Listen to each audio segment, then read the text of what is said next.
Outsourcing कर्मचारी महासंघ गजपति शाखा पक्षरु जिलापाल द्वारस्थ गजपति जिला पारलाखेमुंडी स्थित जिलापाल द्वारस्थ होती आउटसोर्सिंग कर्मचारी महासंघ गजपति जिला शाखार सदस्य गत बहु वर्षर आउटसोर्सिंग कर्मचारी स्थायी नियुक्ति सह विभिन्न दाबी नहीं आंदोलन मान चली आसुथिबा बेले आज पुणी निजर किसी दाबी को नहीं जिला प्रशासन द्वारस्थ होती एने मुख्यमंत्री उद्देश्य विभिन्न दाबी गुड़िक नहीं जिला प्रशासन को दाबी पत्र प्रदान करछंती।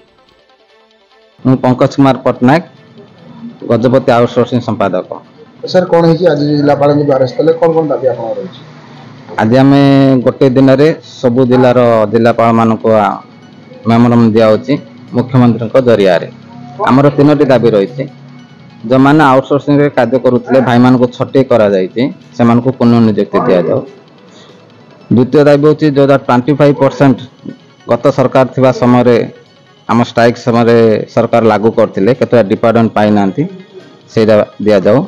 एवं तृतीय रोच आउटसोर्सिंग भाई मान को स्थायी नियुक्ति करा जाओ जो मैंने 10 वर्ष 15 वर्ष ये सरकार विभिन्न कार्यकलाप भितर लिप्त रोचंती दिन राति खटुंट से स्थायी नियुक्ति करा जाओ बोली तीनोटी दाबी रही है।